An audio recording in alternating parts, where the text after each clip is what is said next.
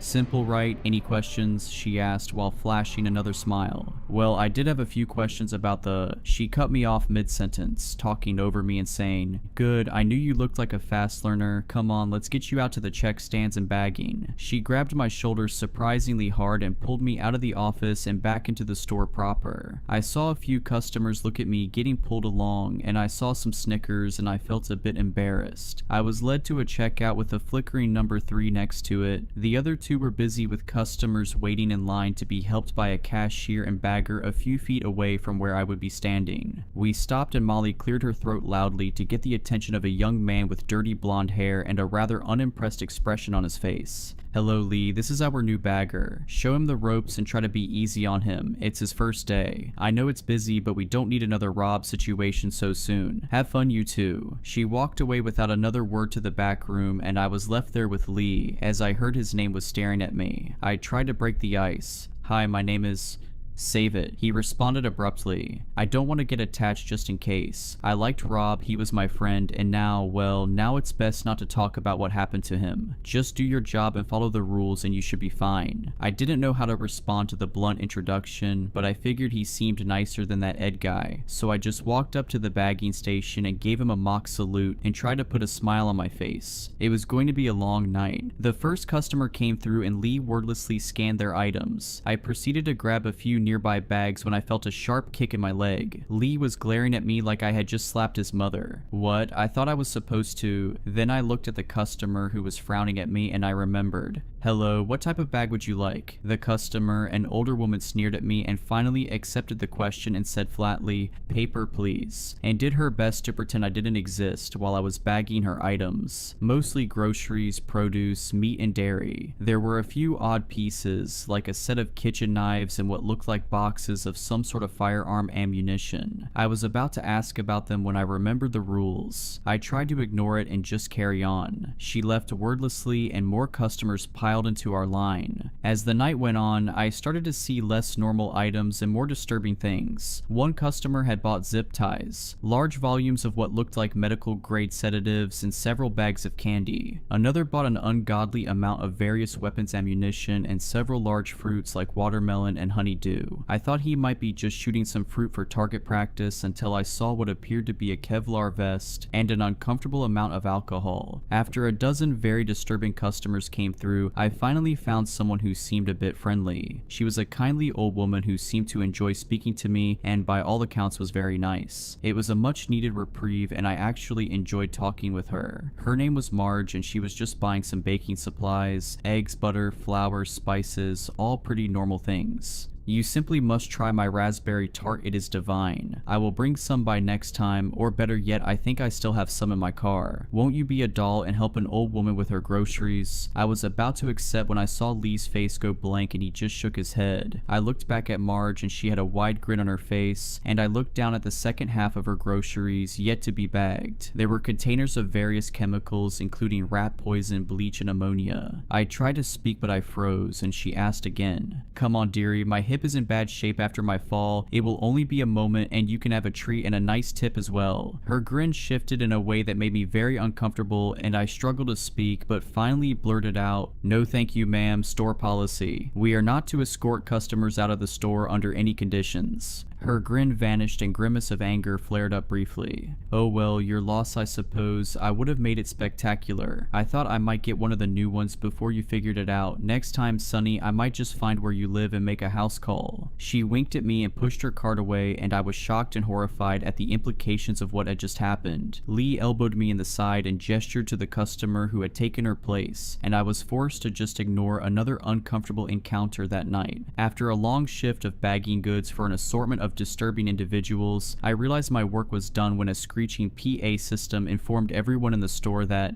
It is now 4 a.m. and we are closing. If you have not purchased your items already, then you must leave. If you are loading goods, a reminder that no employees may leave with you. You must take them and leave. If you do not, they will be confiscated. Any customers lingering in store will be confiscated as well. Jeez, they were not joking about the strict closing time. A large group of people I had not seen before moved through the aisles with flashlights and batons. They must have been the store's security team. They seemed overkill and intense, more like paramilitary than grocery store security guards. They were looking for any stragglers apparently. I thought just then of the weird announcement about people left behind being confiscated as well, and it seemed kind of concerning with how serious they were about everyone getting the hell out on time. I was ushered out as well, along with the other staff who left wordlessly. I tried to make a quip to Lee, asking if there was ever overtime, but he just kept his head down and ignored my joke. I did not know what kind of operation this was, but the more I learned about it, the more I felt like I made a mistake in taking the job. I had to keep it for a while longer at least until I could save enough for Danny's treatment. I worked at Schur's for a few more weeks of uncomfortable conversations and ghoulish and unspeakable items being bagged at the caprice of disturbing and malign customers. I saw 2 code blacks in that time, at least I should say I overheard them. Lee told me not to look and try to avoid the attention of the customers who ordered them. After the first one in my second week of work, I did not see Jay the other bag boy again. Lee warned me not to ask about him, and I was getting increasingly terrified of what would happen if I got one as well. What the hell were the code blacks? The only good news I had was that the store paid bi-weekly, and to my surprise, it seemed like almost no taxes were taken out of my paycheck. I had almost a full $2,800 from the first 2 weeks of work. A little more, and with a bit of the money I saved up from my other job, I could afford Danny's treatment. I just needed to make it 2 more weeks, and then I could quit and never see the awful place again. I managed to avoid any trouble for my 3rd week, but in my last week I had a disastrous run-in with a customer. It was what started a sequence of events so horrible that the conclusion still threatens my family's safety and terrifies me to this day. It was about 11 p.m. and things were going okay. Some of the managers were poking around and there was an odd air of concern and anticipation in the air. Lee told me that the owner would be stopping by at some point that night, Mr. Shaw himself. I was trying to ask more about the owner when a large bald man came to our checkout. He had horn-rimmed glasses and a large jowly face that was fixed in a leering stare that made me feel very uncomfortable. He tried to chat with me, but I got very bad vibes from the man. I tried to ignore him, but he kept pressing it. "Ah, come on man, lighten up. I see you are new here. What's it like working here? You see any real action?" My response was simply asking, "What type of bag would you like, sir?" "I will show you my bag if you show me yours," he said, then let out a belly laugh that almost knocked his glasses off as he kept smiling at me with a sick gleam in his eyes. After a moment, he finally said, "Plastic's fine, I suppose, just trying to lighten the mood. You look tense like you could use a break." I ignored him while bagging copious amounts of junk food, a pair of pliers, lube, condoms, and various chemicals like bleach and OxyClean. I had become slightly inured to the worst of the colorful characters and the concerning wares they purchased, but this one seemed particularly loathsome. "Yeah, you could definitely use a break. Hey, I know, I can give you a little pick-me-up in my car. I am right outside, help me take this stuff out and I'm your huckleberry." I couldn't even formulate a response. I couldn't think over my skin crawling away to another zip code. I resolved to just fall back on the rulebook line and proceeded to inform him that we are not allowed to leave the store with customers for any reason. To my horror and disgust, this one did not let the matter go. "Ah, come on, you're just playing hard to get. Seriously, I'm sure I can pay you more than these people. Come on, what do you say? Come on out and we can talk about it." I repeated the rules again while bagging the last of his items, but he would not let it go. "Hey, listen to me, you little nobody. You think you are too good for me? You think you are some kind of hot crap? Huh? Well, you are coming outside now. No one ignores me like this. I have a special treat in store for stubborn pricks who don't listen to me." His face was bright red and he was practically spitting the words at me. I panicked at first, but then I remembered the button by the bagging station. I pressed it discreetly while trying to hold my ground, shrinking slightly back to the vile tirade of the deranged individual. I took a step back and he moved forward, looking like he was going to grab me. To my surprise, a large gloved hand fell on his shoulder. I looked behind him and a nearly 7-foot-tall man clad in a weird cross between police riot gear and military-grade armor was holding him back. The customer turned around and started to yell at security. "Do you pricks know who I am? I know the owner. You will all be sorry you crossed me. I am going to..." And a sickening crunch was heard, followed by the man going limp. The guard holstered a now bloodied security baton and bent down over the dazed form of the customer. His eyes were glazed and he likely had a concussion, but he was still conscious and tried to speak when the security guard seized him by the throat and hoisted him back to his feet. The customer tried to whimper out a soft and confused sounding, wait. Before he was punched so hard in the chest, I thought I heard his ribs break from where I was standing. The helmeted face of the guard turned to me, looked me up and down and asked, "What type of bag was he using?" I had no idea what that had to do with anything, but I answered on plastic. He was using plastic bags. I heard a chuckle under the mask and helmet of the guard and he said, "Too bad he didn't pick paper." And the guard dumped out one of the man's bags. As he was trying to rise to his feet, the guard placed the plastic bag around the customer's head and tightened it. To my shock and horror, he proceeded to easily strangle him. I couldn't believe what I was seeing, and after a few moments it was over. I was speechless and another guard came over and they took the customer's body on a stretcher to the back room. Benny, the store manager, had appeared out of nowhere and spoke to us. I am sorry you had to see that, but I am glad you are safe. We take threats very seriously here and know you all need to be safe in such dangerous times. That is why we keep this place safe. Safe from dangerous people like that. I trust what happened here will also be safe and secure with you, right? After all, we wouldn't want you endangered by anyone like that knowing where you live, right? He smiled at us and left to the back rooms. I understood the veiled threat and realized I would not be able to tell any real authorities or report on this madhouse. Despite that encounter, my night was not done yet and the worst was yet to come. Lee would not speak to me about what we both saw, and we tried to move on with the night and pretend what we saw happen didn't happen. It was getting close to 4 a.m. and we would be able to close soon. I was so close to being done with this place and getting out of there and home to my little girl. I just needed to hang on for a couple more days. There were only a few more customers lining up at the checkouts when something odd happened. A well-dressed man went to checkout number 2 and they shut off their light and said the scanner was not working anymore. It seemed fishy since it had been fine all night, but when the guarded looks and concerned faces flashed before me and then back at the well-dressed man, I realized that they might know something I didn't. My heart sank as I realized he might be one of those special customers. I looked over at Lee and he was visibly sweating and fumbling with the cash register. The man sauntered over to out checkout. He had a small basket with what looked like fine sewing thread, thimbles, and tailoring articles. It also contained a hacksaw, a plaster cast, and several boxes of nails and rivets that seemed to clash with the sewing equipment. By itself, I did not think anything of it and I relaxed a bit. Lee was pale and wordlessly scanned the small items he had. After they came down the conveyor, the man turned to me, tipped his hat, and introduced himself. Good evening, my friend. My name is Henry Jaspin. I work for a little antique cloth shop and I'm here to get some materials. I relaxed a bit more. This did not seem too strange. I proceeded to ask, what type of bags would you like today, Mr. Jaspin? Well, my good fellow, I should think paper for the small bits you see here. Indeed, I found all the tailoring kit I need to make work anyone would be proud of, but what I really need today are some raw materials. So the bag I really need will be a body bag tonight, preferably the larger variety. My mind was racing, my heart was pounding. Did he just say he needed a body bag? I was about to ask him to repeat it when it dawned on me. The rules had said, a special bag request, you will know it when you hear it. I realized I had just encountered my first code black. I forced my trembling body to move and I pressed the black button under the bagging station. I heard an alert on nearby walkie-talkies. Code black on number 3. Confirmations were heard all around. There was a burst of motion near the back and I handed Mr. Jaspin his bag of smaller merchandise as Benny approached us. Good evening, Mr. Jaspin. He managed to choke out the words, seeming uncharacteristically nervous. Oh, Benny, don't worry, I know what I asked for, and though you are a big fella, I wouldn't dream of picking you. We go too far back. Besides, your skin is terrible. Can you imagine one of our suits on you? Mr. Jaspin let out a howl of laughter, and Benny followed suit with a nervous chuckle of his own. Your new employee, however, he has a nice strong jaw and broad shoulders. Not as much meat, though. He looked me over, and I was confused and terrified at the implication of whatever it was he was talking about. As he was eyeing me, Benny spoke up saying, of course, you are free to pick as you please, but if I could suggest an option, we just picked up a rather unruly fellow who was just processed a few hours ago and he is on the larger side. Perhaps he would be a good alternative.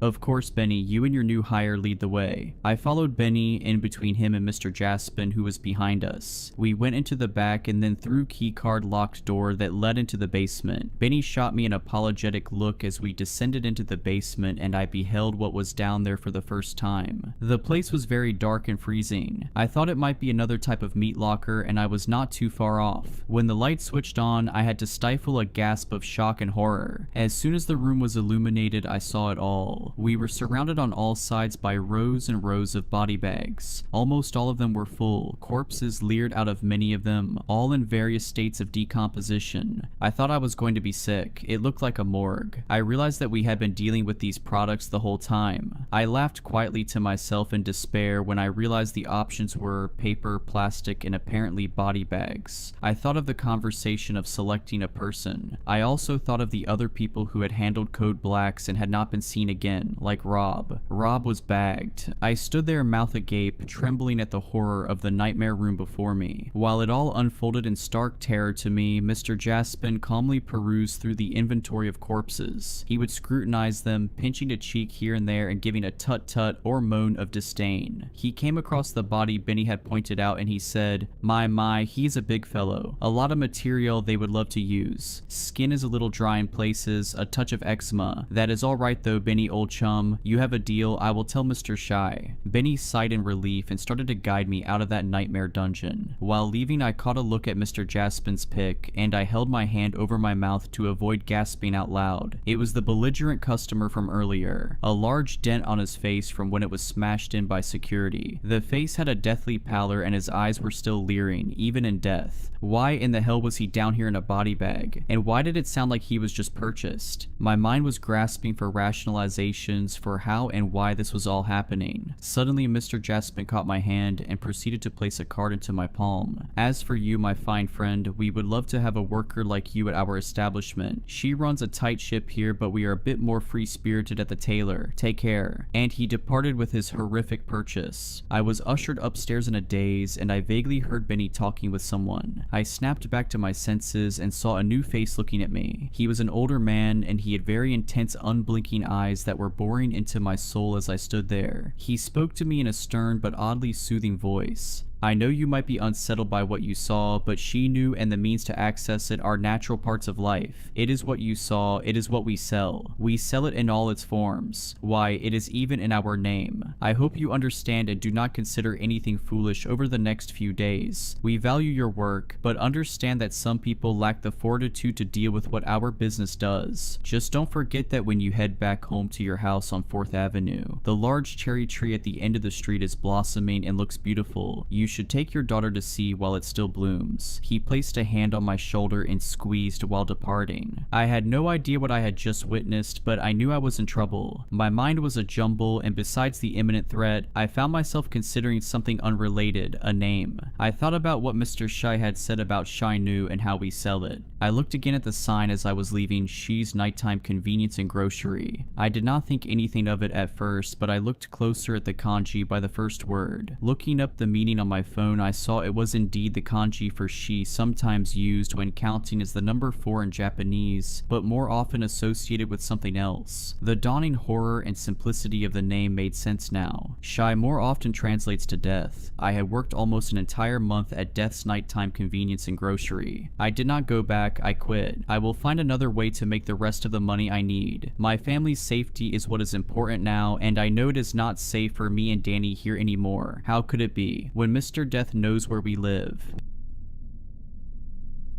He turned up around 6 months ago. It was us students who noticed him first, since every day he'd walk past the town's high school at around the same time. The kids would be out in the yard, playing basketball and gossiping, would stop what they were doing to watch him stroll by. He never looked at us, but by God did we make a game out of looking at him. What got everyone was how he dressed. He didn't show a speck of skin. His entire body was covered with some piece of clothing. It looked like a kid who'd gotten into their parents' closet. Everything he wore was mismatched and tattered. Usually it'd be a long brown duster coat, tartan slacks, and a horribly stained shirt. Occasionally he'd throw in a scarf or a hat, or maybe a second coat under the duster. He wore gloves, sometimes leather, sometimes silk, and a tweed mask. His mask was hard to explain. It wrapped around his head perfectly with no visible seams or eye holes. We didn't know whether he could see or not, but he never had any trouble walking or crossing the road. I think it's the mask that really got people's imagination wearing. Some of the kids guessed he might have a rare skin disease. Others thought that he might have been a worker at the old chemical plant and was badly burned when the factory burnt down, but that would have made him at least 90 years old. A bunch of older kids spread the rumor that he was some sick serial killer laying low in our sleepy town, covering his face in case someone recognizes him from a wanted poster or breaking news bulletin. Everyone liked to propound from the sidelines, but no one had the guts to actually find out. Not until tonight. It was the 26th of October. School had just ended for a week week-long break and I was going to my first real party. I barely knew the guy whose house it was at, but I leapt at the chance of underage drinking. The night turned out great. We all had fun and managed to not throw up once. I downed a whole packet of apple-flavored chewing gum to try and mask the smell of alcohol on my breath from my parents, although I had a feeling they'd be able to tell anyway. Me and 3 close friends left the party just before 11 and set off staggering home. We passed my friend Luke's house first. As he walked up to his front door, a light came on and his mother stepped out, her face contorted with pure anger. We laughed at Luke and stumbled on our way as he realized he mixed up the dates and forgot to tell his parents he was going out tonight. Me, Shane, and Rowan kept messing around as we navigated our way back home. Shane's house was next, and since I lived so far out, I was planning on having a sleepover at Rowan's. We turned a corner, still laughing from a joke we made a block ago, and saw someone. All 3 of us crouched behind the fence, peeping out from behind to confirm our suspicions. Walking down the middle of the road was the masked man. He was in his usual getup, only he'd taken off his gloves. We all squinted to try and get a better look. The only light we had came from a pathetic, constantly buzzing street lamp, but we were desperate to finally see what he's been hiding. All of a sudden he turned and began walking up to a house. He stepped up onto the porch and opened the door. Just as he walked inside, we could see him slowly take off his mask, and then the door slammed shut behind him. The 3 of us looked at each other, all thinking the same thing. The mystery of what the masked man looked like was still a mystery. He had his back to us, and even in perfect daylight we wouldn't have been able to make his face out. The first one of us to commit our thoughts to speech was Shane. He told us, pumping out his chest, that he was gonna go see which of the rumors was true. He said he had a plan, and before me or Rowan could say anything, Shane was already halfway across the street. We looked at each other and followed him, coming up to the masked man's old house. It was noticeably more run down than the other houses on the block. The paint was peeling, the gutter had almost fallen down, and an upstairs window had been shattered. The 3 of us stood around the front door, keeping our voices low as Shane explained his grand plan. He said he was going to simply knock on the front door. When the masked man answered, he'd say, "Oh sorry, wrong house," and then just turn around and leave, but not before getting a good eyeful of him. We all thought that it was a flawless plan and egged him on as we took our hiding place behind a bush at the end of the masked man's property. As I got a good look at the house, I realized that I recognized it. My dad had this friend who had gone through a rough divorce. He slept in our spare room for a few weeks before he eventually won the house back in the court settlement. Around 6 months ago, he moved out of town without so much as a goodbye. I could remember when I was much younger him showing his car off to me. That thing was his pride and joy. I couldn't believe this was the same house. My thoughts were bisected by the sound of Shane rapping his knuckles on the front door. He turned to look at us and gave us a dumb grin and a thumbs up. I think he was about to crack a joke when the door opened. Standing at the entrance was the masked man. He'd taken off his mask, as well as most of his clothes. That much I could make out as he was still shrouded in shadows. There wasn't a single light on in his house, and to me and Rowan he wasn't anything more than a silhouette. As we both tried to discreetly get a better look, Shane began stuttering out his excuse. Suddenly he stopped. There was a pause before he began to scream in a shrill pitch. We watched as the masked man grabbed Shane by his lower jaw and violently yanked him inside the house, the door slamming shut behind him. Me and Rowan looked on in shock. I turned to Rowan to ask him what we should do, but before I could speak, he was up and running to the front door. He started pounding on it and yelling expletives. I ran up behind him and yanked him away. I held him and asked if he was crazy. As he began mumbling a response, the front door began to open. We both bolted like a greyhound out of a trap and dived behind the corner of the house. We stayed there, holding our breath and waiting to meet the same fate as Shane. Eventually, Rowan found enough courage to peep around the edge of the wall. He didn't see anyone. He moved out a little further and saw that the door was still closed. I pulled him back and told him that we should call the police. He snorted and explained to me that they'd probably arrest us for underage drinking. We'd spend the night in some jail cell, and by the time we could explain ourselves, Shane would be dead. Before I could question his reasoning, Rowan walked over to a window, cupped his hands and peeked in. I sighed, frustrated, and asked if he saw anything. He was replying with a long, drawn-out no, when suddenly he yelped and crouched down. Seeing his reaction, I instinctively did the same. I crawled over to him and in a voice just below a whisper, I asked him what he'd seen. I could see the fear in his eyes as he told me that saw the masked man, now mostly derobed, walking out from what he guessed was a door to the basement. After that, Rowan started muttering to himself about how the masked man must have seen him. I knew that Shane, my best friend for as long as I could remember, was in the basement. My stomach churned thinking about what I had to do next. I held my breath as I stood and peered in through the window. I couldn't see the masked man anywhere. I nudged the window and my suspicions were confirmed. Like the front door, the window was left unlocked and slightly ajar. I tried to steady my breath as I pulled the window all the way open. Rowan looked at me in shock as I asked him to give me a leg up. Still, he complied. Once I was inside, I pulled him in after me. Before I did, he grabbed a fist-sized rock from the garden. For self-defense, he told me. The house was perfectly still. Every surface was covered in a thin veneer of dust. We both stood there for a second, trying to hear the masked man. There wasn't a sound other than the faint dripping of some faraway faucet. In what we thought was relative safety, we crept our way to the door the masked man had emerged from. I gently opened it, and sure enough, I was met with a staircase descending into the impenetrable darkness of the basement. I didn't dare call out Shane's name in fear that he wouldn't be the only one who'd hear me. Instead, I began my way down the stairs, Rowan following right behind me. My mother had given me a small wind-up torch so I could make my way home safely at night, she said. I fished around in my coat pocket for it, my hand clutching the familiar metal just as I reached the bottom. I found the button and switched it on, finally illuminating the room. It took me a while to realize what I was seeing, but judging from Rowan's deafening scream, he knew right away. Shane was hanging upside down from the ceiling, a chained hook driven through both of his ankles. He had long, fresh cuts across his throat, wrists, and legs, which were all pouring with blood. The blood dripped down into a series of angled metal sheeting, which directed the flow into a steel trough. There were 4 other bodies hanging from chains, all serving the same purpose. Some looked like they'd been there for weeks. We both turned and ran. As we scrambled back up the stairs, my torch beam fell on the figure standing motionless in the doorway. We slowly stepped back down the stairs until we were at the bottom again. We froze, watching for any sign of movement. Suddenly, the figure began to lift slowly off the ground. In an instant, it shot down the stairs, flying through the air like it had been thrown. I dived out of the way, but Rowan wasn't as lucky. The thing piled into him and pinned him to the ground. As I got to my feet, I saw it run its black, claw-like fingernails across his neck. I screamed, and the masked man turned to look at me. It lifted itself to its feet and lunged. I grabbed the rusted hook dangling from the chain above me and swung it. It plowed into the front of the thing's head, caving it in. It went limp. The momentum from swinging the hook almost made me fall backwards into the trough of blood. I steadied my footing and dropped down next to Rowan. He laid motionless. There was a gaping wound along the side of his neck, and he didn't so much as gurgle. I knew there was nothing I could do. With tears streaking down my cheeks, I turned and began to somberly make my way up the flight of stairs. Out of the corner of my eye, I saw something move. I turned to look and saw the masked man yank the rusted claw out of its head and stand. It straightened itself and turned to meet my gaze. I ran frantically up the remaining steps. I could hear the thing let out an animalistic screech as it flew through the air behind me. I burst out of the basement and into the living room, making a clear dash for the front door. The masked man threw itself into me, sending me spiraling. I landed on a glass coffee table, which shattered from the force. I lay in pain on a bed of broken glass as the creature that had killed my friends loomed. It dropped down on top of me and lowered its face agonizingly close to mine. It was now that I finally got a good look at what it looked like under the mask. The thing's face looked like a naked mole rat, bleached white with chemicals. Its eyes were a mess of tumors and scar tissue, filled with a black-purple pus festering in the sockets. The soft tissue of its nose and ears looked partially digested. The gums were black and oozing a mephitic ichor, lined with fragments of tooth bits. Its front 2 cuspids, however, looked perfectly maintained and began protruding even further out. They now looked longer than my index finger and as sharp as razor wire. I shoved a shard of glass deep into the thing's neck. It pierced clean through to the vertebrae, embedding itself. Black tar-like blood began to ooze, then spurt violently out of the wound. The masked man fell backwards, writhing around on the floor in pain. I staggered to my feet, limping to the front door before breaking into a half sprint. Afraid it would come after me, I ran straight to the next door neighbor. I began pounding in their door until I saw a light come on upstairs. I heard movement in the house and the door opened. Blinking the sleep out of his eyes and wearing a lime green bathrobe was Gary, my Sunday school teacher. He recognized me instantly and brought me into the safety of his home when he saw that I was drenched in blood. He laid a plastic sheet on a couch and told me to sit while he made tea. I sat and tried to catch my breath. I was still reeling from the night's events. Still, I felt safe in Gary's front room. It smelt like my grandma's house. I took out my phone and with a shaking finger tried to ring my mother. The kettle boiled and Gary poured my tea. He walked in from the kitchen, handed me the mug, and sat down next to me. We called the police and I spent the next few minutes trying to explain explain to him what had happened. Once I had, he seemed to go into shock. He just sat there, bound by my words. Eventually, he snapped out of it and slowly turned to look at me. He told me that I could go clean up in his downstairs bathroom, and I realized the state I must be in. He showed me to the bathroom and left me to wash myself. It felt good to scrub the fetid grime from my skin. I tried to avoid looking at myself in the mirror. I was drying my face with a hand towel when I heard a knocking at Gary's front door. I assumed it was either my mother or the police, and evidently so did Gary. The next thing I heard was his scream, followed by the door being thrown open. His screams were cut short and replaced with the bestial growl coming from what could only be the masked man. I turned to the bathroom door and frantically fumbled with the key, locking it. I dropped to the floor and curled up in a ball under the sink as I began to sob quietly to myself. I heard labored footsteps coming from the hallway. Within seconds, they were just outside the door. A low scratching noise came, followed by a thunderous pounding as the masked man tried desperately to break down the door. Its hinges rattled as wood began to splinter. The midsection buckled and split. I could hear the wailing of sirens as police cars neared as the masked man's hand crept from the hole in the door. It felt around for the lock as pus leaked from the soft flesh and exposed nerves surrounding its black-purple fingernails. I could hear vehicles pulling up outside as I watched it hook its talons around the key. It ripped it and the rest of the door handle from the wood, sending splinters flying around the room. A group of police officers made their way through the front door. One swore to God when he saw what was left of Gary. The bathroom door fell to the side. The masked man stood in the hallway, staring into my soul and priming its teeth, which began protruding even further from its gums. There was a deafening gunfire, and I clasped my hands around my ears, screaming as I watched the masked man get shot maybe half a dozen times. It staggered back, then dropped to all fours as the police opened fire again. It climbed up the wall and began crawling upside down along the ceiling. 3 officers gave chase as one barged his way past the broken bathroom door and took my hand, leading me out of the house. I saw my mother's car parked amongst the police cars. She stood next to it, crying as 2 officers tried to console her. She saw me and ran over, wrapping me in her arms. The police kept me a little while longer to take a witness statement. Eventually, my mother convinced them to let me come home with her. They agreed, took our address, and told us that they'd call around tomorrow morning to talk further. I climbed into the back of my mother's car as she began to drive. She was silent, letting me rest as we neared our home. Soon, the rows of houses were replaced with trees. I watched them go by as I felt myself drifting off to sleep. The last thing I can remember of that night was seeing a white blur, something keeping pace with the car just beyond the tree line.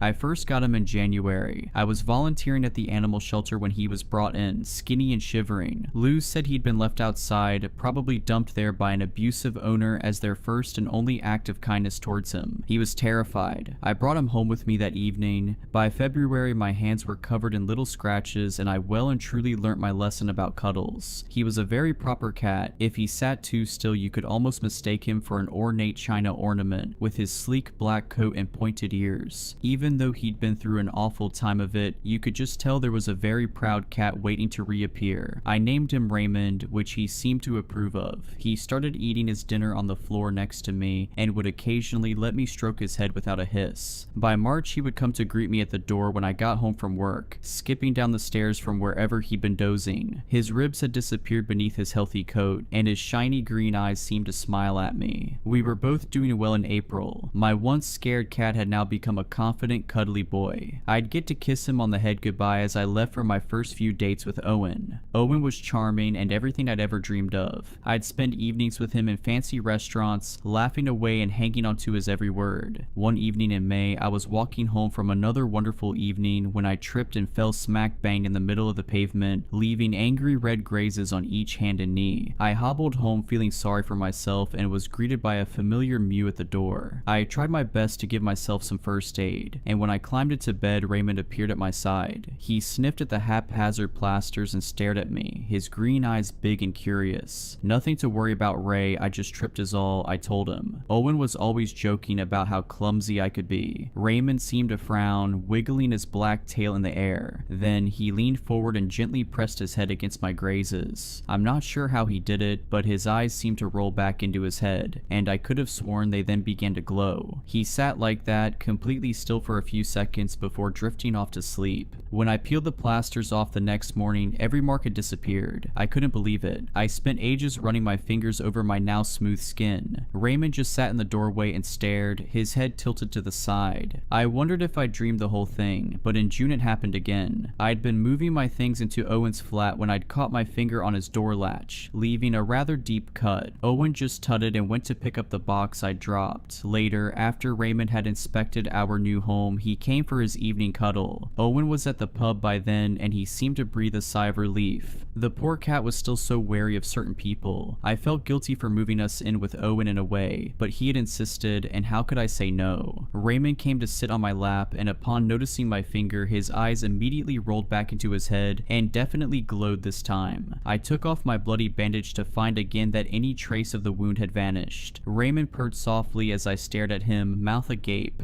By the end of August, Raymond had healed a fair few scrapes and bruises for me. I'm ever so clumsy, of course, which Owen always ridiculed. If I'd known better, I'd have said he liked seeing me upset. Sometimes he would come home drunk and accidentally push me. On one occasion, he did this when I was cooking at the hob, and Raymond seemed to use all of his might healing my seeping burn. I spent an awful lot of time in pain and the rest lonely. I'd stopped volunteering at the animal shelter a few weeks before when Owen and I decided I should be working more hours to help pay the rent. I missed Lou and I missed my friends. We lived quite far from my parents too now, and I missed having friendly conversations that weren't just with Owen on a good day. I still had Raymond though. September went by in a bit of a blur. I found myself stuck in an unnerving state of trying to do everything just right. I would walk home from work slowly, savoring my time in the cold and the dark, but not too slowly, or Owen would question where I had been and with who. I didn't see anyone nowadays. I would make sure the dinner I made was exactly to Owen's standards, even though I knew that most of the time there would be a tiny, unseen detail that would set him off. He'd leave in a huff, taking my car to the pub round the corner. I'd sit in silence with Raymond while he was gone. I felt trapped. Raymond would give me a nudge or a purr, anything to get my attention, but I was frozen. I only moved again when I heard the door slam. I would look down at Raymond. He knew he was in for a long night too. In October on Halloween, things reached rock bottom. I was lying on the floor, staring at the ceiling when I heard Raymond gently push open the door. I'd been so worried about him. Owen had come home drunk again and almost tripped over Raymond, who was sleeping peacefully on the rug. I'd instinctively jumped up, rushing to keep my precious cat safe. Owen didn't like that. Now I was on the floor and I couldn't get up. I couldn't do much of anything anymore. "I'm sorry, Raymond," I whispered, feeling my lip begin to bleed again. I started to cry and the tears stung my swollen eyes. "I'm sorry I brought us here." He gently brushed his face against my blackened cheek, and I felt like dirt. My tears splashed against the cold floorboards. Raymond deserved so much more than being stuck with me. I couldn't even keep him safe. The door slammed suddenly. I had to grip my teeth to keep from screaming when my broken bones ground together as I jumped. Owen was home. His heavy footsteps dragged through the hall, the sickly smell of whiskey surrounding him like a storm cloud. He swayed as he came into the room. His bloodshot eyes quickly focused on me. He walked over and let out a chuckle, giving my snapped leg a swift kick. "Get up then," he sneered. Every muscle in my body was screaming at me to move, but the sharp pain in my chest pinned me to the floor. My breath was coming in shallow gasps, and my broken ribs felt like knives carving into my lungs. "Pathetic," Owen spat, laying there, feeling sorry for yourself. "This is your fault. It always is." Raymond began to growl beside me, but Owen ignored it. He dug his fingers into my swollen face. "You're completely useless now," Raymond hissed. Something had changed in him. His sleek black form, normally so calm, was now tensed. His muscles rippled beneath his fur, and his green eyes honed in on Owen. They began to glow eerily under the flickering light. Owen laughed, releasing his grip on my jaw. "Oh, look at this. You're stupid, cat. He'll protect you." Before Owen could reach out for him, something in the air shifted. The pressure dropped, and the room felt heavy. Raymond's growl deepened, sounding far more primal. His eyes weren't just glowing anymore, they were burning. Owen staggered back, his face contorting into confusion and then pain. "What the hell?" he started, his words cut off by a scream.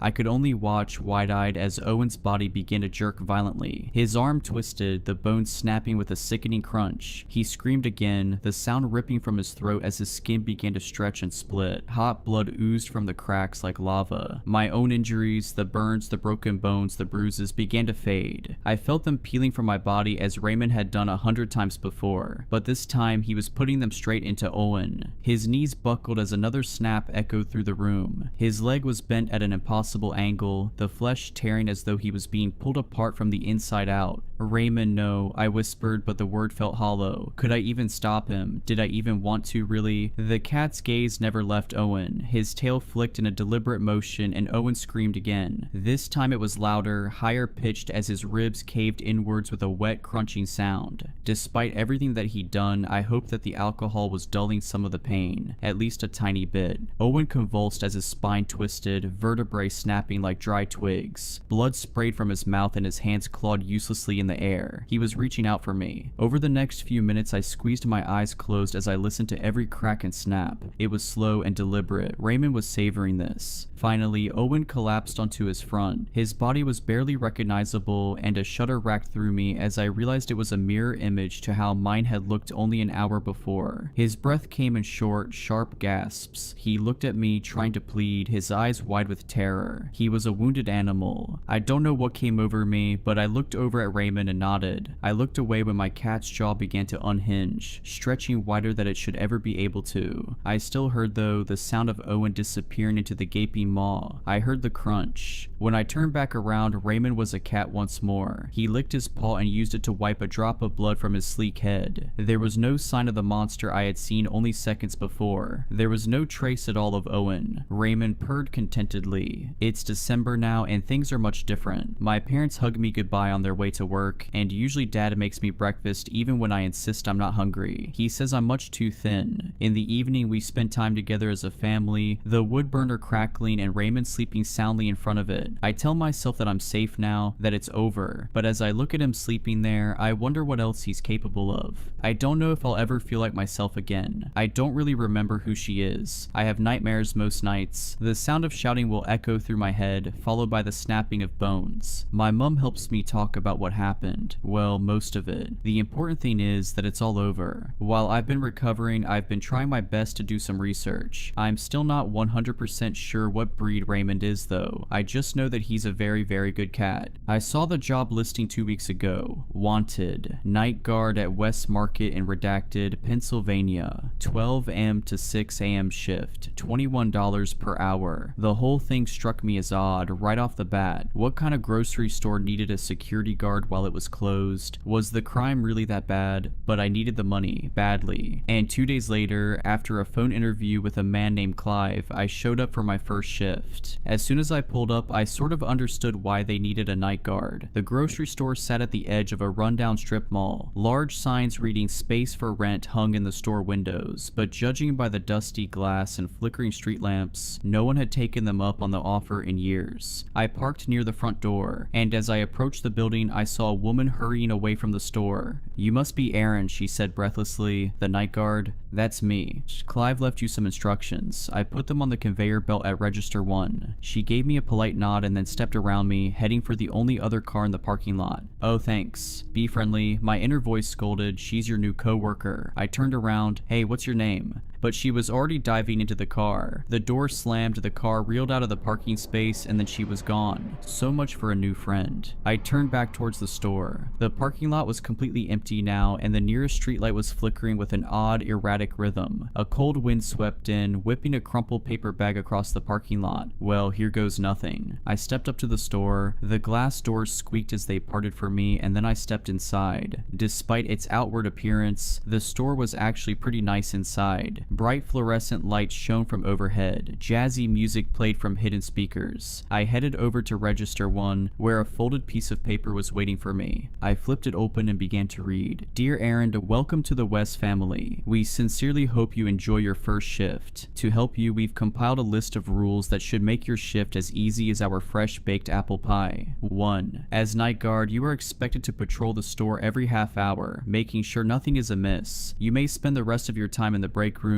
at the back of the store, monitoring the security camera feeds. 2. Do not go down aisle 7. Do not look down aisle 7. 3. If you hear a knocking sound coming from within the freezers in the frozen food aisle, ignore it. 4. If you see a shopping cart that hasn't been put away, please return it to the shopping carts at the front of the store immediately. 5. Do not be alarmed if you find a pool of blood in the meat aisle. Sometimes our meat packages leak. Simply head to the storage closet, get the mop and bucket, and clean it up. However, do not step in the puddle or touch it in any way. 6. If you see a woman in the store, immediately go to the break room and stay there until she leaves. Do not call the police or report a break-in. Do not make eye contact with her. 7. The music we play throughout the store is a pre-recorded disc of instrumental jazz. If the music ever stops, immediately go to the break room and stay there until it resumes. And 8. Do not, under any circumstances, end your shift early. Thank you so much, and again, I hope you enjoy your shift. Clive. I stared at the rules, rereading them slowly. They were so weird. A woman in the store, avoid aisle 7. I'd never been given instructions like this, even when I worked as a bouncer at a nightclub in a bad part of town. Maybe it was a test. They wanted to see how well I could follow instructions, no matter how absurd they were. I looked up at the security camera, staring down at me from the corner. Okay, challenge accepted. I glanced at my phone, 12:06. Might as well get my first patrol out of the way now, before getting settled in. It was odd walking through the store when it was so empty and quiet. All the breads and muffins had been stored away somewhere. White, opaque plastic had been pulled down over the vegetable display to keep the cold in. When I got to the end, I made a right into the meat section. Sheets of plastic had been pulled over the meat coolers too. I saw flashes of red through the gaps, of massive ribeye and sirloin steaks, big slabs of meat with the bones still intact. I averted my eyes. While I wasn't a vegetarian, I never really liked the sight of raw meat. I turned instead to the aisles. Aisle 3, pasta and sauces, all lined up on the shelves, glinting in the fluorescent light. Aisle 4, cookies and snacks. Aisle 5, aisle 6. Oh right, I wasn't supposed to look at aisle 7. I forced myself to look down at the floor. Yeah, it was stupid, but they told me not to look. In the off chance they were going to check the CCTV footage later to grade my performance, I was going to follow every rule. I continued further into the store. A few minutes later, I found the break room, a nondescript brown door with a little square window cut into it. I took note of its location for later. As soon as I was done with this patrol, I was going to break out my laptop and finish watching Friday the 13th 4. And then I was at the west end of the store, the frozen section. I turned down the aisle, heading back towards the front. That's when I saw it. A shopping cart parked askew in the middle of the aisle. I huffed. Of all the rules, this was the one that annoyed me the most. I was hired to be a security guard, not a cleanup crew. Wasn't it the employee's job to put all the carts away at closing time? Sign. I began pushing it towards the front of the store. The wheels rolled smoothly underneath me. The jazz music played softly in my ears. I turned the corner and walked past the cash registers, heading towards the front door. That's when I heard it. A soft sound, barely audible over the jazz music. I stopped, straining my ears to listen. Several seconds of silence went by, and then I heard it again. It sounded like someone crying. The hairs on my neck stood on end. There's no one in here. The door's been locked the whole time. Unless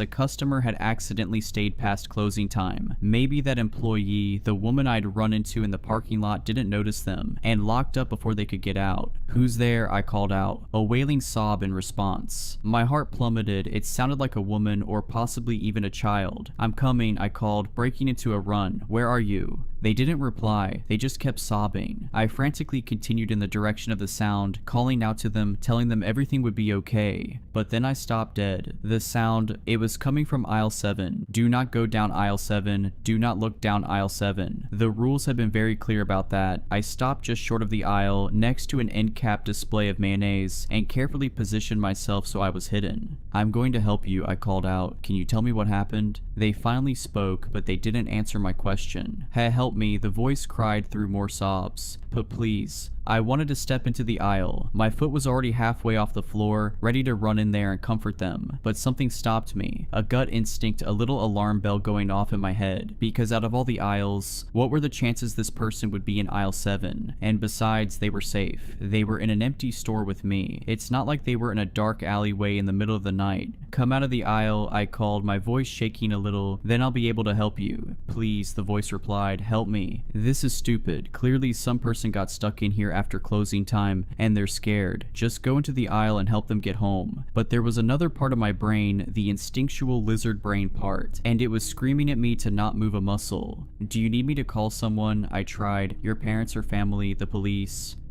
Help me, the voice pleaded again. The help me, it sounded the same each time they said it. A little stutter at the beginning, an emphasis on me. It almost sounded like a recording or some AI generated thing looping over and over. It didn't sound natural. Come out of the aisle, I shouted. Come out and I'll help you. The sobs got louder, faster, hysterical. Help me, the voice pleaded again in a desperate tone that made my stomach twist. I stood there, pressed against the mayonnaise display. Listening to them sob was making my stomach flip-flop, even if it did sound slightly unnatural. I could call the police, I thought. They'd know what to do. Except I'd left my cell phone with my backpack at cash register 1, and getting it would mean crossing aisle 7. The rules didn't say anything about walking past aisle 7. They just said I shouldn't go down it or look down it, and I couldn't just stand here and do nothing. What if it really was someone who needed help? A child who'd sprained their ankle and couldn't get up. Don't worry, I'm getting my phone and calling the police, I called out. Then I took a deep breath and stepped across the threshold of aisle 7 towards register 1. As soon as I took a step, the crying stopped. Just like that, violent sobbing, and then, in an instant, nothing. Like a switch had flipped. Then the footsteps started. Loud, slapping footsteps of someone running down the aisle. Way too large to be a child. Coming straight at me. My heart dropped. It's a trap. They're coming for me and I'm probably gonna die here. But as soon as I made it across the aisle, the sound stopped. All I heard were the soft jazz tunes playing through the speakers overhead. I hightailed it to the break room, completely forgetting about the cart I was supposed to return. The break room was small and cramped. The little square window in the door had been blacked out with construction paper from the inside. The only source of light came from the computer screen on the desk, displaying the security camera feeds. I scrolled through the feeds. I quickly noticed that none of them offered coverage of aisle 7. It seemed like the cameras were intentionally placed to avoid that aisle. After searching the grainy black and white video for anything to miss, I leaned back in the chair and closed my eyes. When I finally opened them again, it was almost 12:30. Time for my next patrol. I didn't want to go. I felt safe here, locked up in this little room. But I also knew I wouldn't be safe if I didn't listen to the rules. I shuddered, imagining what would have happened to me if I'd gone down aisle 7. If I hadn't listened. I pulled myself out of the seat and headed for the door. The store was completely silent. No hysterical sobbing or pounding footsteps. I started my patrol near the back, walking up aisle 17. Cans of food glinted on the shelves as I passed, but when I glanced at them, I didn't see any labels I recognized. No chef ravioli or giant green men, just generically labeled cans of meat stew. In fact, all the aisle had was meat stew, the same cans over and over and over. I reached the end and turned right towards the front of the store, and that's when I realized that I had already broken one of the rules. The cart. I hadn't returned it. It wasn't where I'd left it. Instead of haphazardly parked near aisle 7, it sat next to one of the cash registers.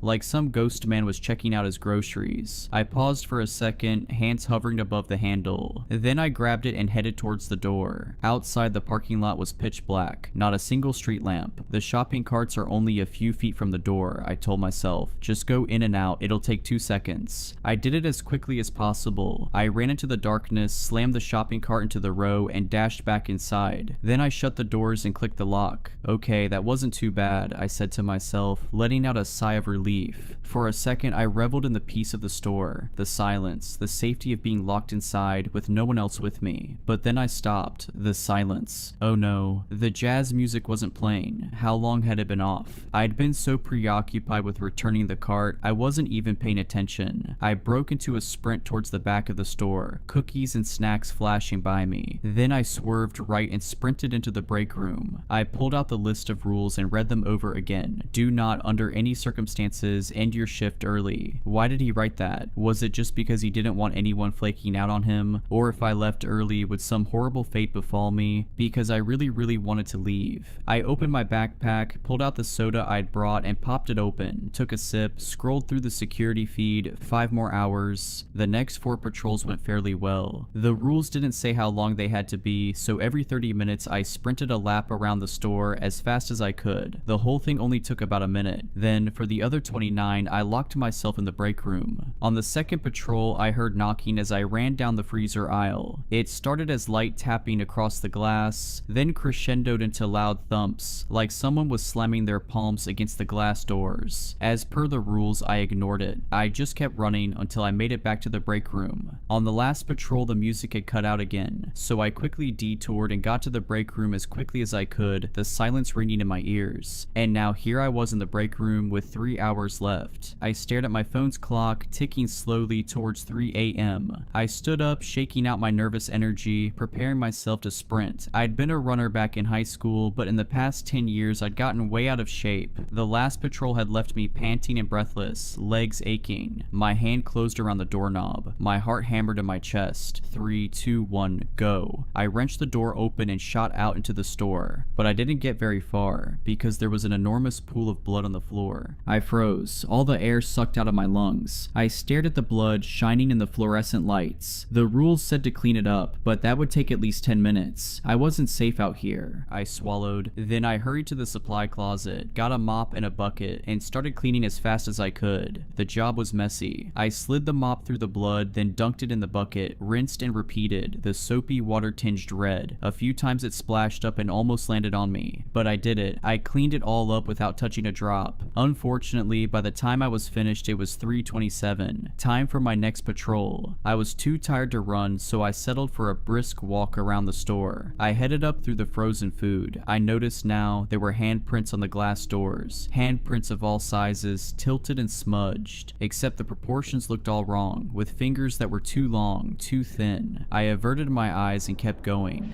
2.5 more hours. My footsteps clicked against the tile floor. The jazz was starting to grate on my nerves. I must have heard the same looping saxophone melody 20 times now. It made me want to punch something. Sighing, I continued towards the produce section, briskly walking past the aisles. Then I stopped. Something caught my eye in one of the aisles. I backed up and took a better look. Someone was standing in aisle 9. A woman. She wore a blue linen dress and black high heels. Long black hair cascaded down her back, almost to her waist. She faced away from me, standing still, her thin white arms hanging limply at her sides. In her hand was a basket filled with cuts of raw meat. The rule echoed in my head: if you see a woman in the store, immediately go to the break room. Do not make eye contact with her. I slowly backed up as quietly as I possibly could. Then I started down the next aisle towards the break room. Click, click, click. I heard her footsteps echo against the tile. I hurried my pace towards the break room, but then I stopped. Her footsteps weren't coming from behind me. They were coming from in front of me. I averted my eyes to the floor, just as I saw 2 black high-heeled shoes step into the aisle. I stared at the floor. Do not make eye contact with her. Do not make eye contact with her. The words repeated over and over in my head, but I had to get to the break room and she was standing in my way. All I could see were her shiny, high-heeled shoes, and the little drops of blood that leaked out of the meat packages in her basket, staining the floor. I backed up. That was the only way I could go. I kept my eyes on the floor, careful not to look up, but she was following me. Click, click. For every step I took, I saw a shiny black heel come into view, attached to a thin white calf extend, keeping time with me. I quickened my pace, so did she. Click, click, click. I wheeled around and broke into a sprint. Click, click, click.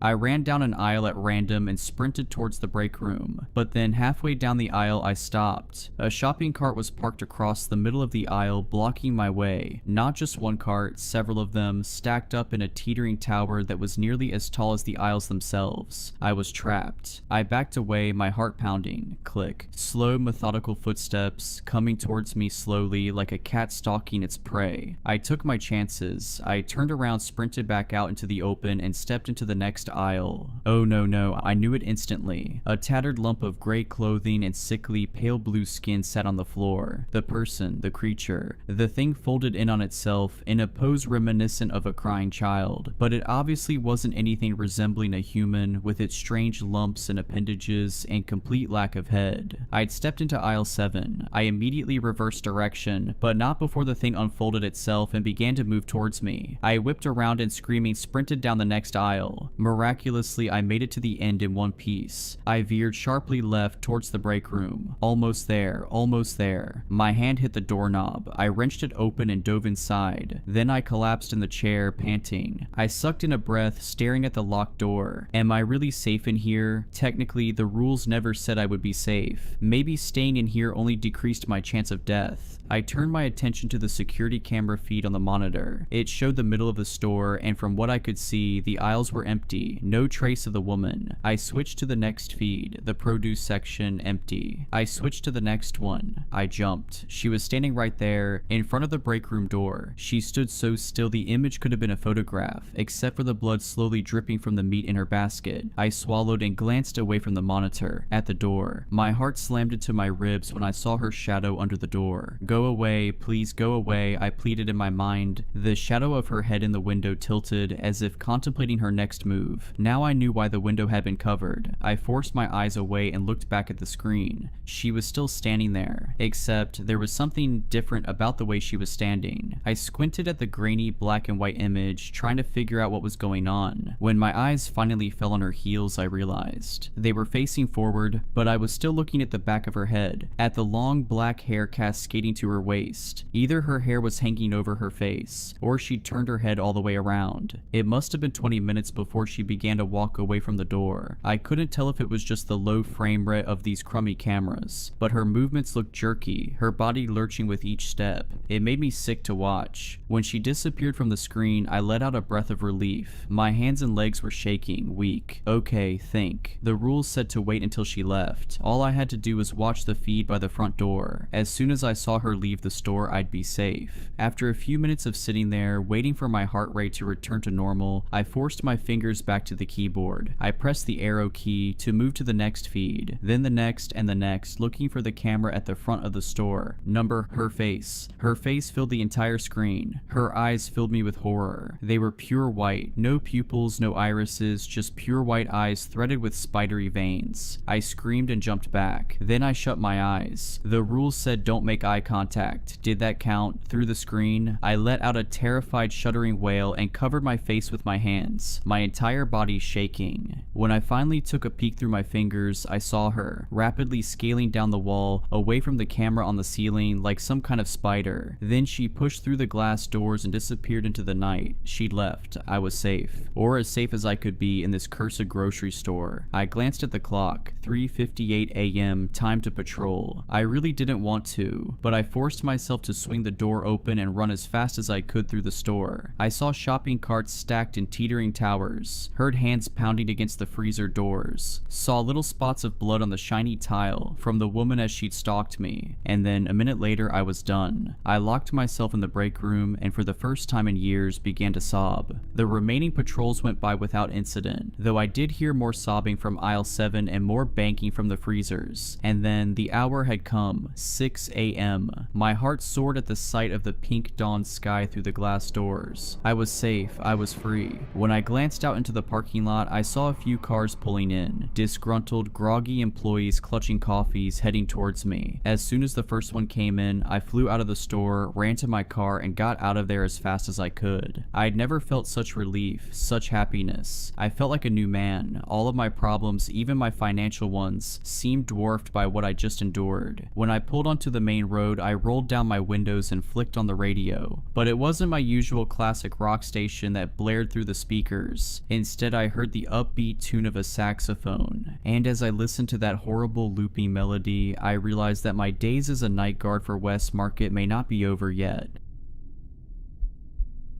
I can barely remember what life was like before we found the game that June night. We were 6 high school kids bored out of our minds, trying our best to fill the void. Most of us had part-time summer jobs, but we were hesitant to spend money on anything. We all hoped to save for college. After what felt like hours going back and forth on deciding what to do for the day, we took a walk around our suburban neighborhood. It was the end of a yard sale day and most people were packing up and heading inside. A few people still remained outside eager to sell. We didn't really have the intention to buy anything, but I still combed through the last pieces of used crap people set out. I always think I'm going to find some kind of amazing treasure, but always end up questioning my purchases hours later. I found myself digging through a shoebox full of old board games. I thought I might be able to find a new game for all of us to play. I also figured since it was the end of the day, I might get it for super cheap. At first, I only saw games that looked in too bad of shape to even buy. That, or it was a game I knew my friends wouldn't want to play. play. I've always been a board game fan, but not so much my friends. I had to beg them for months to play D&D with me, and they were only willing to play it for my birthday. I'm always trying to find new games that might interest them. I was ready to give up, but then I saw a game at the bottom that I'd never heard of. Tasks with Friends with the tagline, "The game you and your friends will never want to put down." The box looked colorful and pretty worn out, but not so bad that we couldn't play with it. It just looked well loved. I tried to open it up, but the sides were taped down. I mean, it makes sense. You don't want all the pieces to come flying out after all. I didn't see a price tag or sign for the price, so I found the owner and asked her, "Excuse me, how much are you charging for the game?" I said eagerly to the woman while admiring the bright colored box that lacked any company branding or trademarking. "Oh, that old thing. I don't know. Do you have $1 on you?" The woman said as she put the yard sale leftovers into one big box. As she told me the price, I perked up and started to dig through my purse. She either got annoyed with me taking too long or just wanted to be nice and told me to just take it. She immediately started to back up her box again. "So, is the game any fun?" I said to her awkwardly. "I actually never played it. My friend Jen gave it to me a few years back because her kids got obsessed over it or something, so she just wanted to get rid of it. She thought my family would enjoy it, but we just never got around to playing it," she said with her back facing me. I kindly thanked her and called for my friends to come over to see what I got. As I called for them, I could see their curiosity over what I found. That excitement was quickly lost when they saw I had a board game in my hands. They rolled their eyes knowing that I would try and get them to play it with me. "Kate, you know we don't do the board game thing," Aaron said to me annoyed. "Come on guys, you've all been going on and on all day about how bored you are. At least try. This game looks really fun. I actually haven't played this one before, so we can all learn together," I said as I saw their faces start to grow curious again.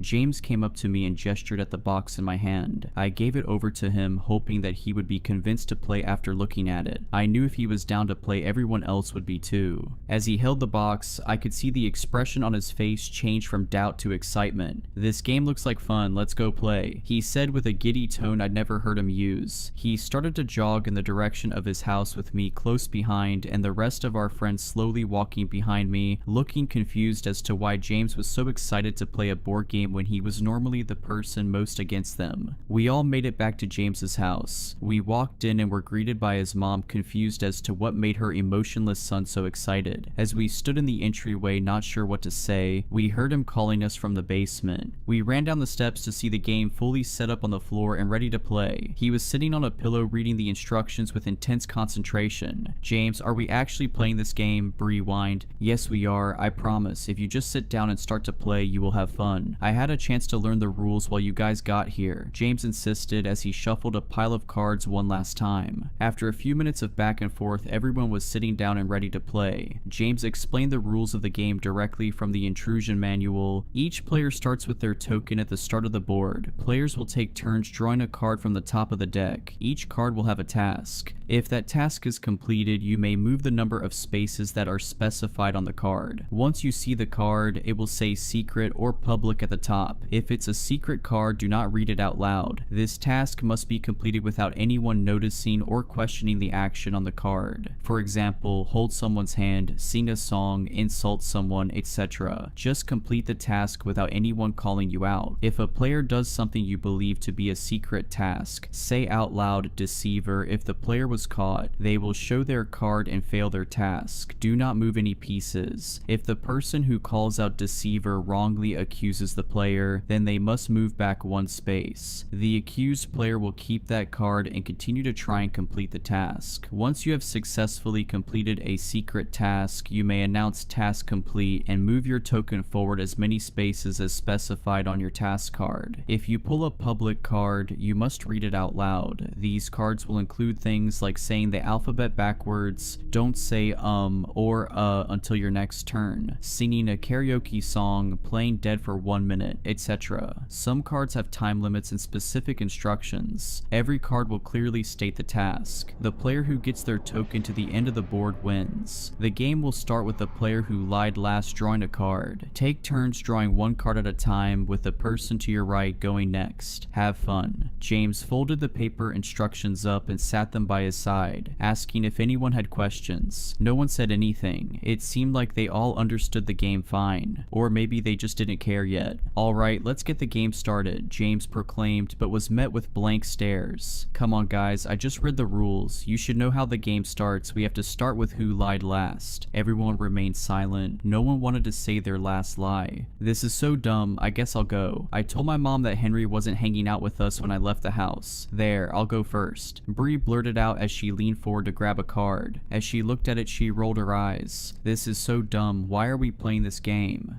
Come on, Bree, it can't be that bad. Can you read it out loud? Henry said, sensing that the card was embarrassing. Ugh, public card. Pretend to be a cow for 3 minutes. She threw the card down and looked at Henry, who was to her right, expecting her turn to just be over and not wanting to even try. The rest of the group started to laugh and encourage her, chanting her name and begging her to do it. After about a minute, she gave in and got down on her hands and knees. When she first started, she was annoyed, staring daggers at Henry. As her time ran down, I could see in her face her feelings towards the game change. When the timer went off, she didn't stop for a few seconds. She kept going because she was laughing so hard. That was so fun. Someone moved my token up 1 space. Henry, it's your turn now, Bree said with a giggle and a newfound excitement. Henry looked at her in disbelief. He was so used to her cold exterior but liked that this game made it melt away. Henry picked up his card. He motioned, zipping his lips shut, and shook his head. Me, Bree, and James all squealed in excitement, with the rest of the group looking lost, not understanding what they missed that got us so excited. Since Henry had a secret card, it was AJ's turn.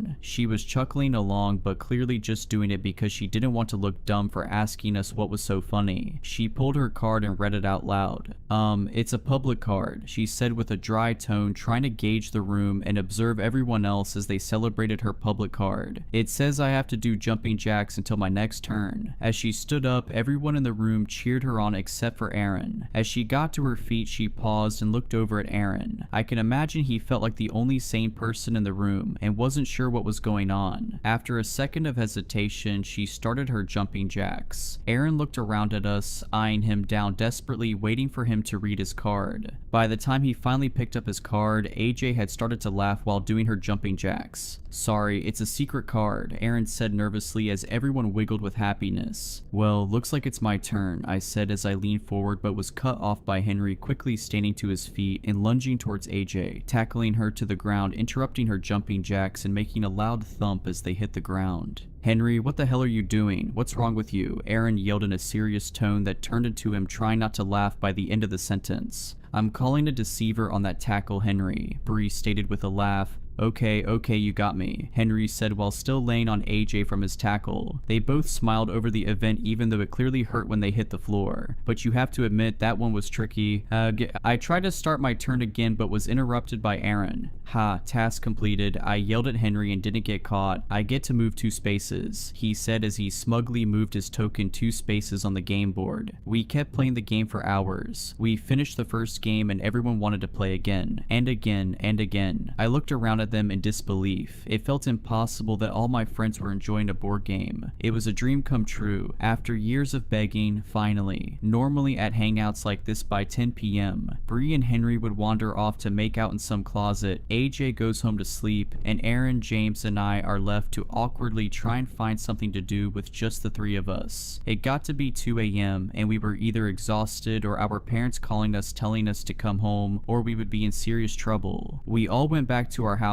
but all had a hard time going to sleep. We stayed up until 5 a.m. for some of us, just talking about the game over text, strategies when we could play again, funny things that happened that night. We couldn't get enough. The games we played started out pretty simple. No tasks got too wild, and while we really loved to play, it wasn't like it was taking over our whole lives. Not yet at least. Because we played the game at James's house the first time, we ended up just keeping it there. Even though the game was technically mine, we always hung out at his place, so it just made sense. It was around 10 a.m. the next day when our group chat started to blow up with everyone asking when we could get together that day. Now, because it was summertime and we were all teenagers, we either had work in the mornings or most of us slept until noon. But not me. I was always up early waiting for my friends to get up so I had something to do, or trying to make some money as a dog walker. That being said, I was shocked when I saw that everyone was up and everyone claimed to not have work. James didn't have a job at that point, so of course course he was free, but everyone else was too. That did not happen often. We all met up at James's place at around 11 a.m. that same day, everyone eager to play. We must have played 10 games that day. The games consisted of us doing accents, being banned from saying certain words, backflips, and so on. Nothing too weird. We realized after a few games that we never got a repeating card, not one time. This was strange because there were probably 200 cards in the deck, but even with us playing a dozen games, every card was new. I knew I had a couple of dogs to walk that evening, but texted the owners to cancel. No way was I going to leave while all my friends were enjoying a board game this much. I knew AJ said something about her having a shift at 4 p.m., but when the time got close, she went to the other side of the room and called out of work. She didn't even mention it to us or talk about it. She just stood up, walked to the corner, talked to her manager, and came back. No one thought anything of it. After a few minutes, she loudly proclaimed, "Task completed," moving her token up 3 spaces. We looked around confused at what task she had, and the card said, "Call out sick to work." We were surprised by this card, to say the least. It was the first time a card had to do with something outside of the players. Everyone else in the group canceled any plans they had for the rest of the day, although AJ was the only person who completed a task for it. It was around 11 p.m., which made it a full 12 hours of the game. Bree pointed out that we forgot to eat any food all day. After thinking about it, I realized that I hardly drank any water, and went to the bathroom like one time all day. Things started to get out of hand that night. AJ pulled a card that said to go into a closet with the player to her left and kiss them for 5 minutes. Of course, that player was Henry. Bree was not happy, but she knew how serious everyone was about the game. She told him she wasn't okay with it, but he insisted that it was just a game and it wouldn't mean anything. It was worth 4 points for both people who would go into the closet. AJ and Henry stood up and went to find a suitable space, all while Bree freaked out and said she would end things with Henry if he went through with it. It was never completely clear what Henry and Bree were. They don't like to use boyfriend and girlfriend, but everyone knew they were a thing. Aaron tried to call it off, saying this wouldn't be worth it and to just stop, but it was like they didn't even hesitate. Bree sat on the carpet and started to cry as the timer on her phone counted down an agonizing 5 minutes. I thought I would either hear kissing or nothing at all, but instead I heard talking. It started as soft whispers, then crying and yelling. They stayed in for about 2 minutes, then came tumbling out. "That's it, Henry. I can't believe you would do that for a game. We are over," Bree said with a red, wet face. Henry came and silently sat down with AJ. AJ was now beet red as well. Despite 3 of my friends just going through something I couldn't wrap my head around, they all looked at James calmly and nodded for him to pull his card. No one had moved any tokens forward, so it was clear they failed their task of kissing in the closet. James hesitantly leaned in for a card and read it to himself as we were bombarded by Bree, AJ, and Henry all saying, "Task completed," and then shot confused faces at each other. They all threw down their cards and moved their tokens forward. Bree's card said break up with Henry. Henry's card said make AJ cry, and AJ's card said tell Henry you love him. All those cards were worth way more than the stupid kissing card, so the kissing task was ignored and they all individually completed their hour tasks without ever communicating it with each other. They all saw opportunities to complete a task worth more points and they took it. After this moment, it was like nothing even happened. The girls stopped crying and started laughing and saying how impressive the completion of the tasks were. "Wait guys, something is wrong here. Do you not see it?" Aaron said with concern, trying to take a break from the game. "Oh stop, you are just jealous you didn't get to move 6 spaces," Bree said with arrogance. "No, I'm not talking about that. Does no one find it weird that the cards are using our names now? Not only that, but the cards are somehow interacting with other cards to almost try and make bad things happen," James blurted. As he said that, it was like we all froze in our spots, all looking at each other, realizing how hungry and tired we were, looking around at the room, seeing how big of a mess we made. Bree grabbing Henry's hand with a look of sadness and coming to grips with how they hurt each other for a game. I looked down at my arm and was reminded of the crud things I had drawn on my arm with Sharpies in order to move 1 space in an earlier game. I saw Aaron's jeans that were now cut into shorts with some kid's scissors. I looked at James's legs and saw his one shaved leg lying crossed over the untouched hairy one. I looked at AJ and saw she had a huge purple bruise on her arm. At that moment, I remembered feeling like an addict trying to get off drugs. I knew this game was hurting us. I wanted to stop but felt like I couldn't. I could see the same feeling in all my friends' eyes too. The urge to say one more game, just one more time, time, just to feel the high of this dumb game again. I think we need to take a break from this game, guys. It's getting kinda weird and out of hand, I murmured with the strength that I somehow mustered up. It was like telling an alcoholic you were taking away their beer. They all looked horrified at the idea of not playing the game for even a moment. Just then, James's mom came downstairs and was horrified at what she was looking at. 6 disheveled teenagers all sitting in a circle looking like they had all just been through a war. Not only that, but her whole basement was a mess. James, what the hell happened to your leg? Are you all playing that dumb game again? I can't believe this. Everyone out of my house. James, you are grounded, his mom shouted with rage in her voice. We all ran out of his house, not saying a word to each other, just trying to get home and get some food. As I sat in my kitchen with my long sleeve sweatshirt covering my now inked up arm, I tried to eat a sandwich I made myself. I was starving. I could feel and hear my stomach growling, but my need to play the game was so much stronger. So strong I didn't even want to eat. I sat at my dining room table staring at that sandwich for what felt like an eternity, telling myself that I needed to eat and I'd feel better if I did, but somehow the thought of the game was taking up all my energy. I was holding back the urge to text my friends. It took every ounce of self-control I had left. I felt my phone buzz in my pocket and I involuntarily grabbed my phone so fast it was in my hand before I could even think about it. It was James in our group chat. Hey guys, so do you think that was a long enough break? I think I can find where my mom put the game and bring it to that old treehouse back behind Mr. Baker's house. I couldn't hold back anymore. I had to play again. Before I knew it, I was sneaking out of my house trying to remember where the old treehouse was. As I ran through the neighborhood, my phone lit up with texts from my friends saying they were on their way. After running around for a while, I found the treehouse. I couldn't believe I had such a hard time finding it considering how much time a few of us used to spend in it during middle school. I could hear all their voices sounding annoyed as I was the last one to get there. I climbed up the old wooden ladder to find all my friends sitting in a perfect circle, barely able to see the board or each other. It was around this time something strange happened within the game. It wasn't about winning the game necessarily, it was about playing as many games as possible and completing as many tasks as we could. If anyone won a game or finished a task, everyone felt a high, not just the winner. Because of this, players stopped calling each other out for trying to complete secret tasks, so people stopped being so secretive to complete secret tasks. They still kept them a secret because it was a rule of the game, just no one called them out. This made us all more ruthless. I sat down on the hardwood in between Bree and James. Our next game began. AJ drew a card first and it was a secret card. She didn't seem giddy. She looked flushed and scared. In fact, it felt like the mood had shifted with everyone. We weren't laughing our butts off anymore. We were terrified to stop playing. It was something in our guts that made us have to play, like a virus growing in us, desperately trying to get out. Next, Aaron drew a card and read it out loud. Hold your breath for 5 minutes, he whispered with confusion. How am I supposed to do that? He said, trying to not get worried. It's not that the card was all that bad, it's that he knew he would stop at nothing to make it happen. He told us to keep playing the game while he did it and got a timer up on his phone. He took a few deep breaths, then held his nose shut and became extremely focused, not making eye contact with anyone. Next, it was James's turn. He had a secret card and didn't show much emotion towards it. Next, Bree nervously took a card and yet again, it was a secret card. In fact, we all drew a secret card until it was Aaron's turn again. It had been about 45 seconds and he was really focusing and we didn't want to make him draw a card while trying to finish his task. As we sat and watched our friend become more and more red from holding his breath, we found ourselves in complete silence. Other than the wind weaving its way through the trees outside and the soft sound of crickets in the distance, we all just stared at each other, terrified of what was on those secret cards. I knew I had to use every little bit of self-control I had left in my body to not try and complete the task on my card. I was betting that's why everyone was being so quiet. They all had tasks that they didn't want to do but felt the uncontrollable urge to do it. My card said that I needed to remove one of James's fingers by any means necessary. It was worth 10 points. I couldn't believe I wanted to complete it so badly, but I was frozen figuring out how to do it.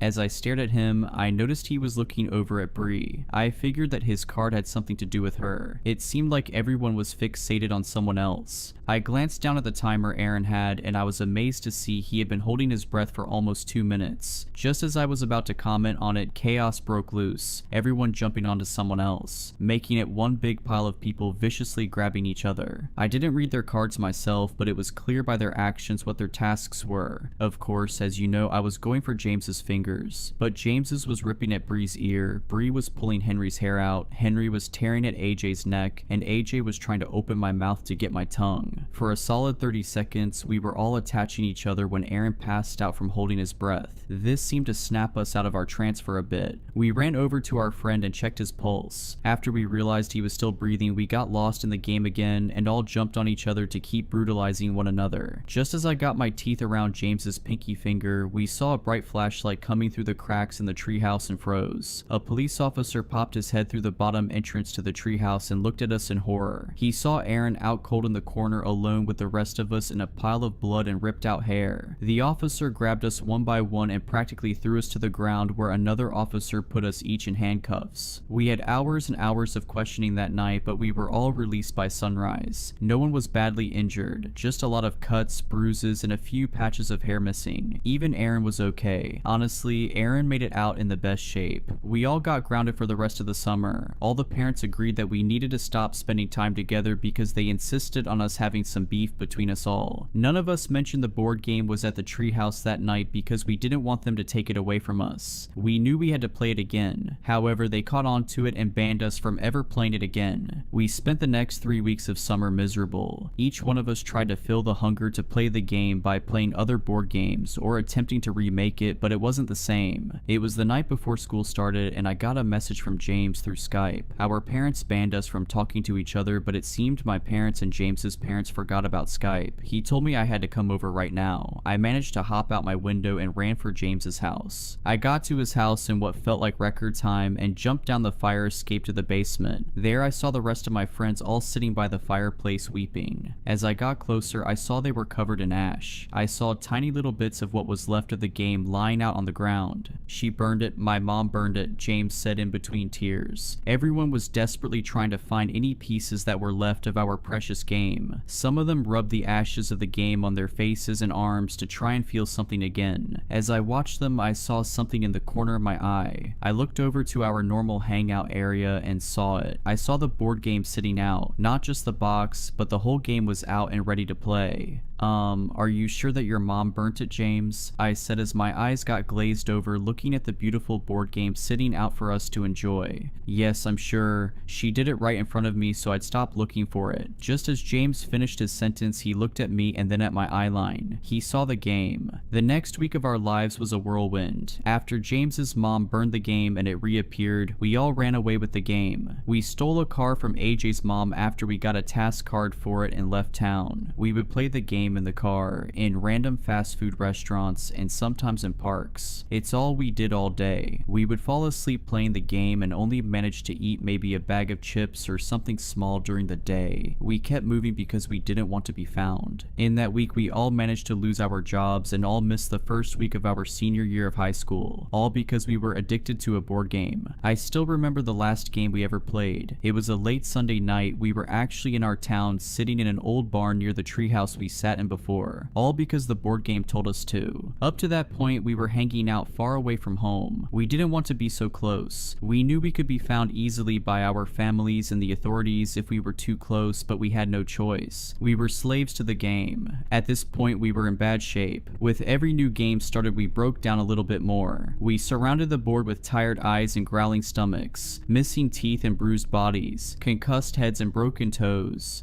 Please, we have to stop. I can't do it anymore. I want to go home, Bree said as we were about to start our next game. I can't imagine not playing this game. It's all I ever want to do. I think I might die if I couldn't play it. I know the game hurts us, but it would hurt so much more if we stopped playing it, Henry said with a gravelly voice. Guys, why are we talking? We have to play again, Aaron said while trying not to cough.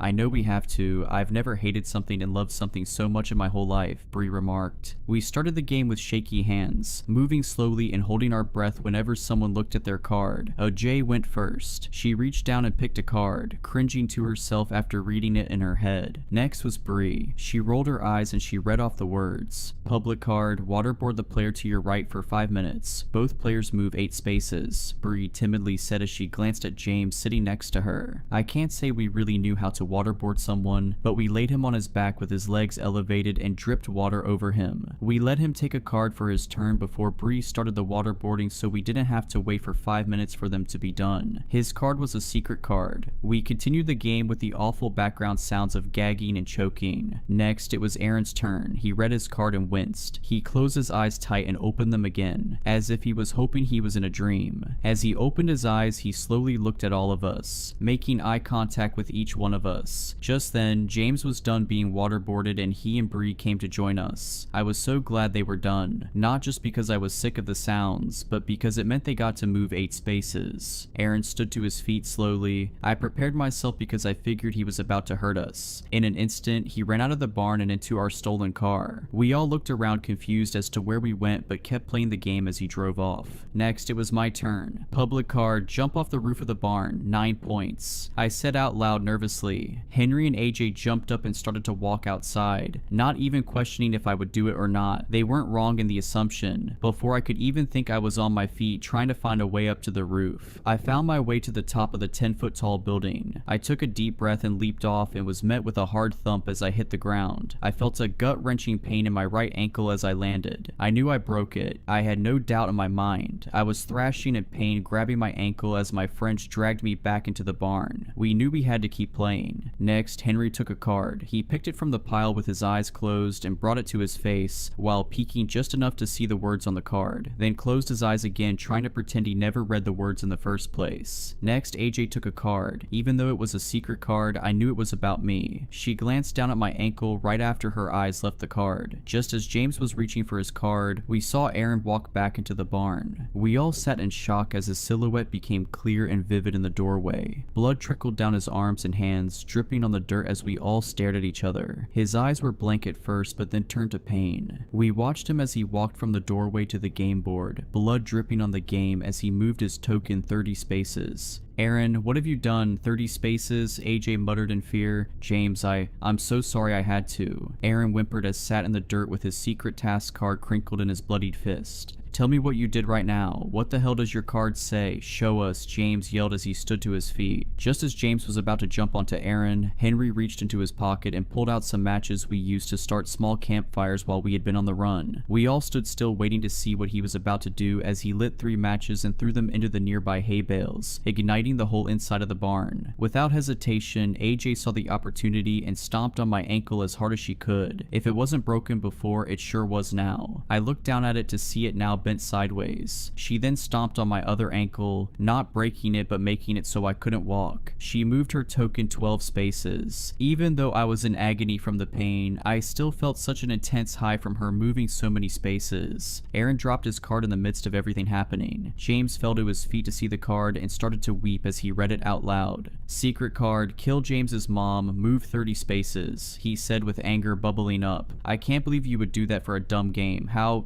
could you do this to me?